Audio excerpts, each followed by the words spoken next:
India skill competition 2024 ગુજરાતના એકમાત્ર વિદ્યાર્થીએ ડિજિટલ કન્સ્ટ્રક્શનના દ્વિતીય સ્થાન પ્રાપ્ત કર્યું।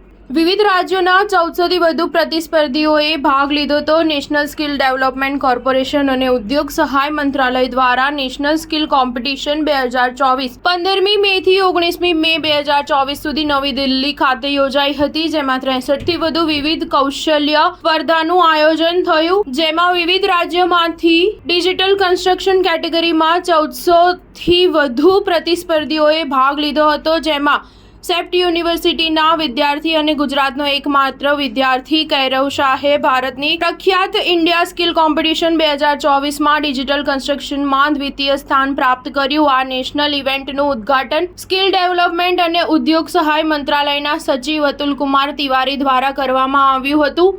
સાથે અન્ય ગૌરવશાળી અધિકારીઓ જેમ કે MSDEના વરિષ્ઠ આર્થિક સલાહકાર Nilambuj Sharan, DG training MSDG Trijit Sethi, Sonal Mishra, Hina Usman અને NSDCના COO અને CEO વેદમણી તિવારી ઉપસ્થિત રહ્યા હતા। પુરસ્કાર વિતરણ સમારંભને પદ્મશ્રી પુરસ્કાર વિજેતા રમેશ સિપ્પી અને બોલિવૂડ સ્ટાર અપારશક્તિ ખુરાના દ્વારા ગૌરવાન્વિત કરવામાં આવ્યો હતો। ડિજિટલ કન્સ્ટ્રક્શન સ્કિલ કેટેગરીને ઓટોડેસ્ક, BIMI લેબ, ગ્લોબલ અને બિક્સેલ જેવી પ્રસિદ્ધ કંપનીઓ દ્વારા સપોર્ટ મળી હતી। પ્રતિસ્પર્ધીઓનું મૂલ્યાંકન આ સંસ્થાઓના નિષ્ણાતો દ્વારા કરવામાં આવ્યું હતું। સ્ટાર ન્યૂઝ 7 હંમેશા સચ્ચાઈની સાથે।